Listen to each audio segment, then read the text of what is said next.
Bonjour tout le monde, vous êtes sur la chaîne de Sam et Romain et on se retrouve pour la deuxième partie du fil rouge dans lequel on débriefe le sujet des abonnés. Avant que la vidéo ne commence, le fil rouge ne commence, les gars, on a mis des sujets sur Insta. S'il vous plaît, répondez-nous à nos sujets. On manque de matière pour faire des vidéos cool et on est sûr que ce qu'on veut faire c'est assez pertinent ou en tout cas c'est divertissant et ça va vous plaire. Donnez-nous des réponses. Et juste pour le dernier sujet sur nos envies en 2023, nos objectifs, vous pouvez aussi nous envoyer des vocaux. Ce sera plus simple. Quand on voit une vidéo, on comprend, on tourne une vidéo, se montrer, tout c'est chiant. Faites un vocaux, c'est plus simple. Encore une fois, c'est le matin, donc Samuel Boud. Tiens, sur le fil rouge qu'on a sorti, j'aurais trop aimé qu'on nous fasse des retours sur...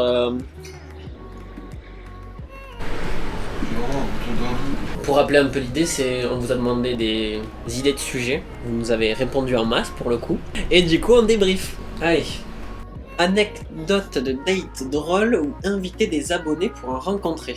Anecdote de date drôle ou inviter des abonnés pour les rencontrer. Anecdote de date drôle, moi je trouve que ça va dans un sujet avec genre la drague, les applis de rencontre. Bah ouais, mais il faut les avoir vécues les anecdotes de date drôle. D'ailleurs, je trouve ça toujours bizarre. Tu sais, des meufs que tu matches sur Tinder ou des meufs que t'as vu genre une fois le date s'est mal passé, ou enfin il n'y a pas eu de feeling en tout cas. Mais il y en a plein que je suis encore sur Insta et qui me suivent aussi. Je trouve ça trop bizarre. Par exemple, je pense à une meuf là, on s'est parlé 3 minutes sur Tinder, on est juste passé sur Insta. C'est aussi longtemps que son plus long rapport.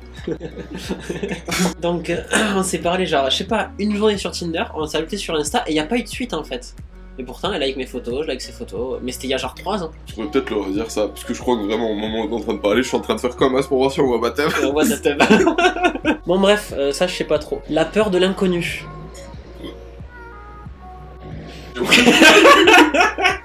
La peur de l'inconnu. J'aime bien.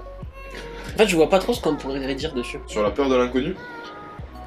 Vous le voyez pas, mais il a un gros sourire là. Non, en vrai, qu'est-ce qu'on pourrait dire sur la peur de l'inconnu? C'est une très bonne question. Pourquoi on a peur de l'inconnu? Et l'inconnu, qu'est-ce que c'est? Qu'est-ce que la peur? Putain, Sam le matin, c'est un peu pareil que Sam défoncé quoi. Une fille qui fait le premier pas, j'ai mis entre parenthèses petit court-métrage drôle, voire réalisation avec Aga. Je regarde, je sais pas ce qui m'a passé par la tête à ce moment-là. Ah, t'as eu une idée d'auteur. Non mais tu sais, une idée à mode... Quentin Tarantino. Je crois que c'était un truc genre drôle. Avec... Bah il y avait marqué drôle dans ta parenthèse, donc je pense que c'était drôle. Non mais tu sais, genre essayer de te faire une mini vidéo, genre d'1 minute, avec le truc, une femme qui fait le premier pas. Peut-être sorti de son contexte, tu vois. Mais du coup je voyais Aga à l'AREA. Je sais pas pourquoi j'ai pensé à ça, genre une espèce de sketch en fait. d'1 minute. Ok. Je sais pas, tu vois ce que ça peut être.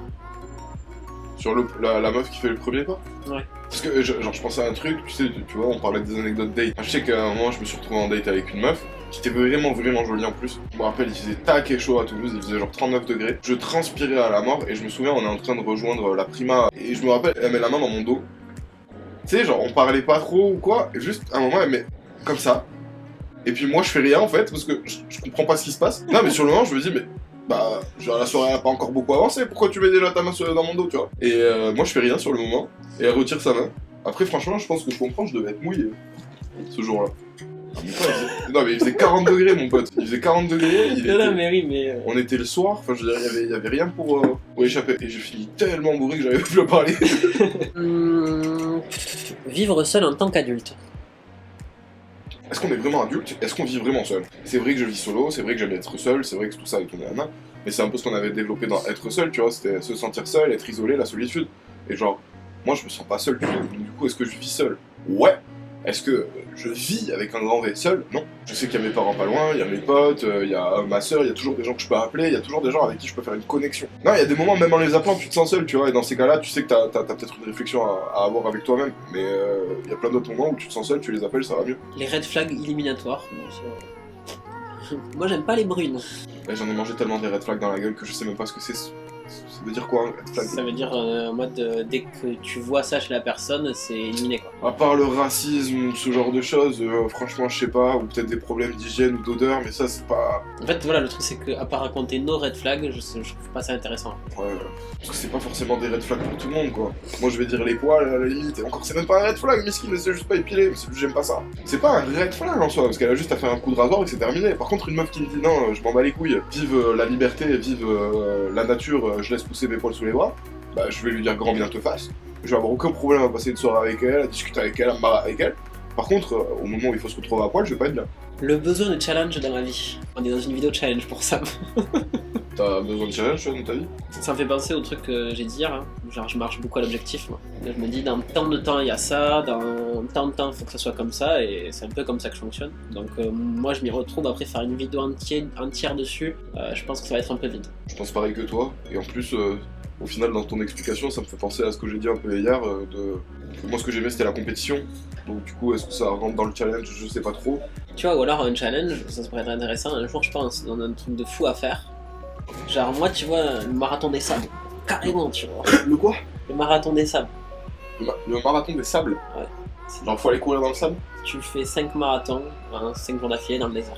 Et en fait t'as des mecs qui marchent avec des chameaux, et si les chameaux te dépassent, parce que t'es trop dans le mal, t'es éliminé. C'est un beau challenge. Donc c'est-à-dire tous les jours, pendant 5 jours, tu tapes 42 bandes dans le désert. Ouais. Ça ne m'attire pas du tout. Le féminisme pour l'égalité ou pour surpasser? Sujet Sujet tendu. pour l'égalité ou pour surpasser? Ah ouais. Mais moi j'avais bien envie de travailler ça, tu vois. Moi je me sens pas du tout de parler de ça en podcast parce que j'ai aucune culture de tout ça. Enfin j'ai aucune culture, en fait moi ça m'est égal. En fait moi j'ai pas de culture non plus, j'ai des a priori. Donc du coup forcément c'est pas une bonne... Une bonne idée de faire ça en podcast. C'est pas... Mais on peut retenir... Non, mais à travailler oui. Oui, à tu vois, travailler, c'est ça. C'est pour ça genre, ça pas besoin de développer des a priori. les échecs amoureux. On en a parlé plein de fois. C'est pas des En fait, échecs. En fait au bout d'un moment c'est juste qu'on tourne en rond parce que notre vie, bah, il se passe pas 10 000 trucs dedans. Bah au bout d'un moment il y en a pas d'autres qui sont rajoutés quoi. Et en plus surtout que c'est pas des échecs quoi, c'est des trucs à vivre. Est-ce qu'on peut parler d'échecs? Est-ce qu'on a raté quelque chose? Moi je pense que Est-ce non. qu'on a échoué à un truc? De Non. toute façon, tout le monde a envie de faire des échecs entre guillemets, t'as raison, c'est pas le bon terme, c'est juste que c'est peut-être pas arrivé là où ça devait arriver, mais c'est parce que tu auras certainement quelque chose de mieux derrière. Donc ouais. Peut-être qu'il y a des mecs qui ont fait, ou des meufs qui ont fait des paris, tu vois, genre ils se sont dit, ouais, je tente ça, je sais même pas ce que ça pourrait être le pari, et donc, dans ce cas-là, s'ils ont raté, on peut peut-être parler d'échec amoureux. Mais un échec, enfin je sais pas, je trouve ça dur, l'échec amoureux, genre, le mec qui doit se dire je suis un échec, ou la meuf qui doit se dire je suis Je un pense échec. que la personne qui a dû écrire ça, elle doit se sentir, tu sais, en mode... Ah, mais elle veut plus d'amour dans sa vie, tu vois, pour l'instant. Quand elle Ok. parle, elle a dû vivre une espèce de rupture compliquée, une histoire compliquée, et derrière elle est en mode... Tu sais, t'as là sur TikTok en mode moi, là, c'est bon, l'amour, j'en veux plus, quoi. Mais non, mais tout le monde, on est tous passés par là. Mais toi, la personne qui a Franchement, écrit ce j'ai message, jamais... c'était pas un échec, hein. J'ai jamais, même après mes ruptures et tout, je me suis jamais dit je veux plus d'amour dans ma vie. Bah, Je me suis jamais dit fuck l'amour. je sais pas si je me suis dit fuck l'amour. Moi, j'ai eu le truc de j'ai plus du tout envie de ça, mais maintenant je sais qu'à un moment j'en aurai à nouveau envie. Genre, je savais très bien que les émotions, en fait, tout passe quoi. Les émotions elles sont temporaires, après il faut les vivre. Ouais. Et tu sais pas quand est-ce que ça va passer, c'est ça qui est le plus cher. Parce que j'étais sorti de ma routine un peu. C'est Uniqlo dans ton pantalon? Ouais. Ah putain, tout le monde les a achetés, mets-toi debout. Non mais baisse, C'est le mec. mets-toi de profil. Ah mais je vais aller m'en choper. Tu les as payés combien? T'en rappelles? Mais je sais pas, c'était il y a un an. C'est quoi cette petite voix là? En plus, je crois que c'était à Amsterdam, c'était il y a peut-être 2 ans. Bon, je sais plus. J'ai pensé à un truc pour l'épisode le dimanche qui fêtera en gros nos 1 an. Ouais, le 9. 9 janvier c'était? Ou 14 ans. Bon, bref, Non, voilà. la première vidéo publiée c'est le 9. Bon, bah, du coup, je me serais chauffé le 9 à faire le regard des autres, deuxième version. Parce que là, ça fait 1 an qu'on s'expose au réseau. Parce que moi, je pense que quand même ma vision du regard de l'autre, elle a changé. Donc, et puis, j'avais rien mis dans ce podcast, donc faut pas grand chose. C'est pas faux, ça montrera l'évolution entre les deux romans, c'est marrant. Même entre toi, je pense, on a quand même été exposé au réseau, on a été exposé un peu aux critiques, justement, de l'autre côté de la mode, les gars, continuer, et on a quand même des choses à dire qui ont changé. Peut-être, ouais. Ça Peut-être va penser ce que j'ai dit, mais vous avez compris l'idée.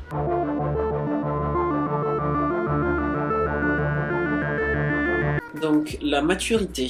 Je pense qu'on peut paraître mature des fois dans les discussions qu'on a, mais à côté de ça, on fait des anecdotes piquantes et là, on voit un peu l'autre côté quoi, de la maturité qu'on n'a pas. Et putain, après, moi j'ai envie de faire mon petit con. C'est quoi être mature? C'est quoi avoir une réaction mature face à une situation? Bon, je veux bien, d'accord, calme, posé, lucide, stoïque, à la limite, j'en sais rien, bref, plein de trucs. Mais c'est quoi avoir une réaction mature? Pleurer et te rouler par terre quand quelqu'un me dit non, c'est peut-être pas une réaction super mature. Accepter la situation, ok, c'est mature, mais est-ce que c'est vraiment mature? Ou est-ce que ce qui serait mature, ce serait de dire non, j'accepte pas la situation? Ou tu vois, ce genre de truc? Je pense qu'on n'a pas vécu des situations assez compliquées dans la vie pour, au bout d'un moment, ne pas être lucide face à ce qu'on fait. De toute façon, ouais, t'as raison. Et être mature, c'est comme être mûr pour un fruit. C'est juste, il faut avoir vécu du temps. est-ce qu'on a vécu assez de temps pour dire on est mature? Ou est-ce que le temps qu'on a vécu, il est assez de qualité par rapport à tout ce qu'on a vécu dedans pour dire ouais, là, évidemment qu'on a grandi en maturité, c'est logique. On n'est pas les mêmes à 18 ans qu'à 25, mais alors, est-ce qu'on est mature? Je veux dire, j'étais dans une boîte de striptease, il y a Harmonie, quoi. Je tiens à préciser qu'il n'y a aucune meuf qui m'a dansé dessus. C'est trop cher. Et même si c'était pas cher, je le répète. Quoi. Le besoin de plaire. Ah, oh, moi j'ai bien envie de le faire celui-là aujourd'hui, tu vois. Ouais. Ah, c'est vrai, on s'entend? Ouais. Ouais, cool. Voilà. Ouais. Être hypersensible dans ce monde de déglingos. Le problème, c'est qu'en fait, moi je suis pas hypersensible. Je pense que je suis pas assez sensible. Faut en faire une vidéo de travail, parce que c'est quoi l'hypersensibilité? Est-ce qu'on rentre réellement dans ces cases? Et le truc, c'est qu'en plus, avec l'hypersensibilité, il y a un truc qui me saoule de ouf. J'ai l'impression que tout le monde l'est. Genre, tu sais, c'est un peu comme l'horoscope. J'ai l'impression que peu importe les symptômes que tu vas lire, tu vas te reconnaître dedans. Ouais, bien sûr. Mais ouais. Les sex friends. Ouais, les sex friends, moi ça me dit bien. Bah, est-ce que j'ai déjà eu des sex friends, quoi? Ouais, mais c'est le délire de plan tendresse, plan cul sex friend, quoi. Ouais, mais t'en as eu un. En tout cas, là, j'en vois un déjà. Ah ouais, c'est vrai que j'en ai eu un. Ouais. Ma table, elle me dérange. Je vais le laisser. Masculinité / virilité toxique.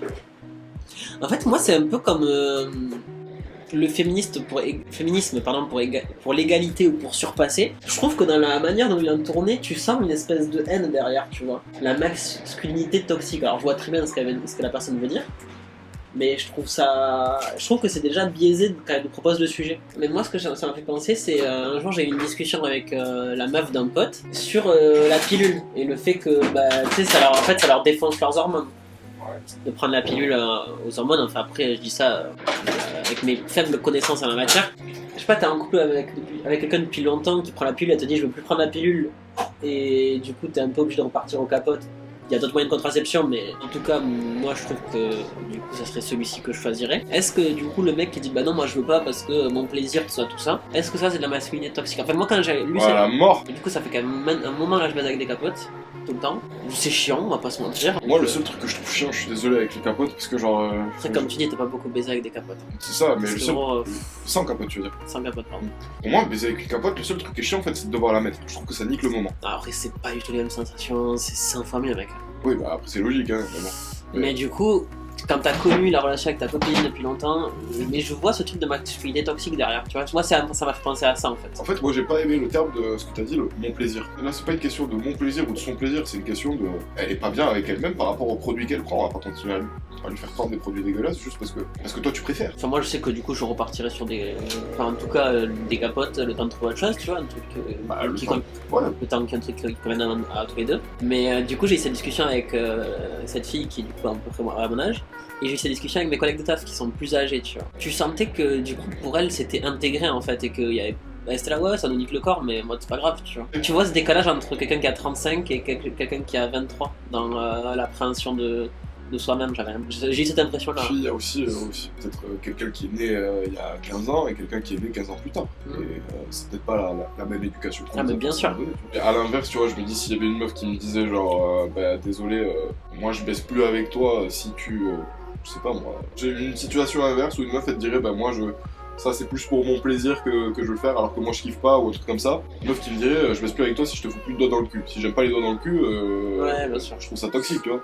Non mais c'est clair, mais j'avais pas ce recul en ce moment dans cette discussion. Et puis après, il y avait ce fait qu'il y avait la meuf qui m'avait parlé et il y avait 3 potes, tu vois, autour. J'étais dans le mood du week-end en mode gros bof, j'étais là-dedans, j'avais pas pris le temps de réfléchir au truc, mais oui, totalement. Et tu vois, je pense que ça là, c'est mood un peu où justement on est gros bof, etc. et où on se laisse un peu aller parce qu'on est avec nos potes et tout. Ça nous dessert de ouf. Genre, même si c'est des moments cool au final, même si on se tape des barres avec nos potes.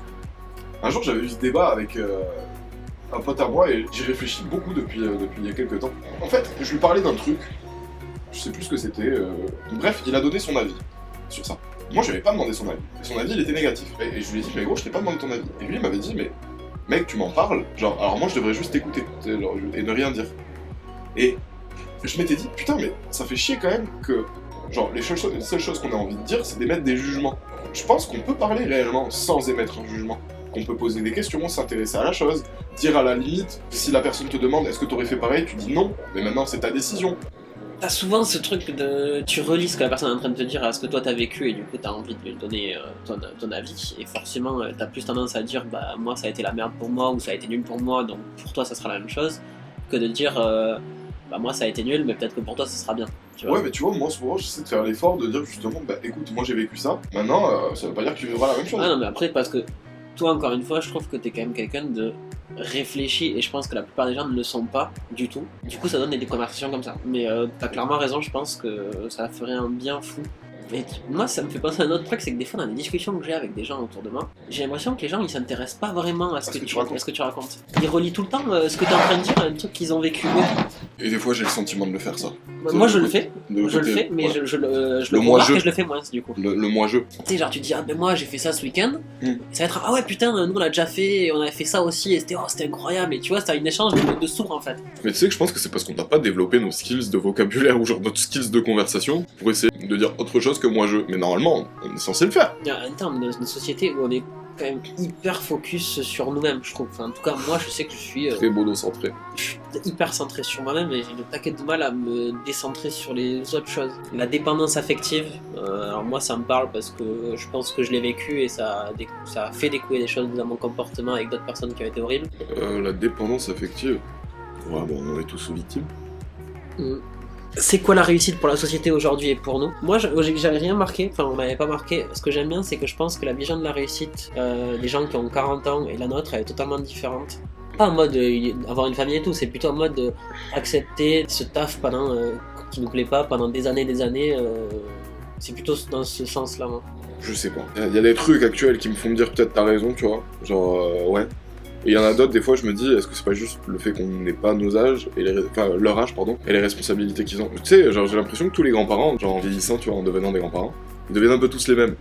Et ils adoptent un peu tous le même comportement. Bon, il y en a des plus modernisés que d'autres, on va dire, mais ils adoptent un peu tous le même comportement. Et je me demande si c'est pas pareil pour nous. Donc à 40 ans, 45 ans, est-ce qu'on sera pas dans un mood où on va se dire, bah non, j'ai un taf, tu vois, il me rapporte bien. Pas d'ailleurs, on s'en fout, mais j'ai une famille à nourrir et donc du coup, là, j'ai pas de questions à me poser, justement, tu vois, tu soulèves le truc famille et je pense que déjà à notre âge, alors je pense qu'il y a des stats et tout sur ça, mais je pense qu'il y a les gens de notre âge veulent déjà, moins d'enfants, voire pas d'enfants. Bon, après c'est compliqué, quand t'as 23 ans, t'as pas été en couple, t'as jamais vécu avec quelqu'un, on peut dire je veux pas d'enfants, c'est facile, forcément au bout d'un moment l'envie elle vient, j'imagine. Bah moi je sais que je veux pas d'enfants pour l'instant, tu vois, je sais que j'en veux pas du tout là, mais je sais que j'en voudrais. Je sais pas, moi je pense à une collègue au taf quand je bossais au Galeries Lafayette qui avait plus de 60 ans, qui avait pas d'enfants. Et après à ce côté là. Bah tu le sentais que elle était un peu malheureuse de pas avoir eu son gosse. Bah, parce que du coup t'as aussi ce truc de, à son époque, c'était plus logique que tout le monde ait des enfants, quoi. Pour moi, c'est pour ça que tu fais des enfants aussi. C'est-à-dire qu'il y a un délire de perpétuer ta descendance, genre vraiment le boulot humain, à savoir se reproduire et continuer d'exister, tu vois. Mais il y a aussi un délire de, genre, il y a un moment où tu vas avoir 70 piges, et tu seras bien content d'avoir un fils ou une fille qui sera là pour, entre guillemets, s'occuper de toi et te donner de l'attention. Parce que dans ces âges-là, on se sent affreusement seul, quoi. Ouais. C'est un moment où les gens meurent, les gens que tu connais meurent. Enfin, du coup, je sais pas trop, mais du coup, j'ai l'impression que cette différence à l'origine va faire que les gens vont vivre leur vie un peu différemment. Et puis on a quand même la possibilité d'avoir des métiers où on peut plus bouger, où on peut plus travailler depuis son ordinateur. Enfin, on aura peut-être des vies un peu différentes de celles de nos parents. En fait, c'est toujours la même réflexion, c'est ça change, mais est-ce que c'est vraiment différent? La limite entre l'amitié et l'amour. Entre l'amitié et l'amour, il n'y a qu'une bite. C'est horrible. La vulnérabilité. Bah chez les hommes, j'ai l'impression que c'est plus dur. Après chez les femmes, j'ai l'impression que c'est plus connoté, genre en mode une meuf, c'est fragile, ça pleure, ça truc, ça machin, alors que c'est pas forcément vrai. Et d'un autre côté, la vulnérabilité chez les hommes, c'est mal vu, alors que c'est plus forcément vrai. Je crois que ça change. Ouais. Mais c'est le délire de la masculinité toxique, ça reste dedans. La fatigue. Apprendre à se connaître soi-même. Bienvenue sur la chaîne. Les retrouvailles. Être capable d'aimer après de grosses déceptions, j'ai l'impression que c'est les échecs amoureux un peu. Les études de leur utilité en France, on a déjà fait. À la limite, tu vois, les études et leur utilité en France, j'aimerais bien en faire une vidéo au travail. Parce que moi, j'ai toujours une intention de démontrer certains trucs, ou en tout cas de me prouver certaines choses. Et donc, du coup, de voir si j'ai eu tort ou si j'ai eu raison. Ok. J'adore. Pourquoi? Je vais prouver des choses. Je vais vous montrer que moi, les étudiants, les concessions que vous avez déjà faites par amour. Les concessions, moi je fais pas de concessions. Moi j'ai cédé à plein de trucs cons, effectivement. Mais moi j'ai acheté une voiture un jour dans une concession.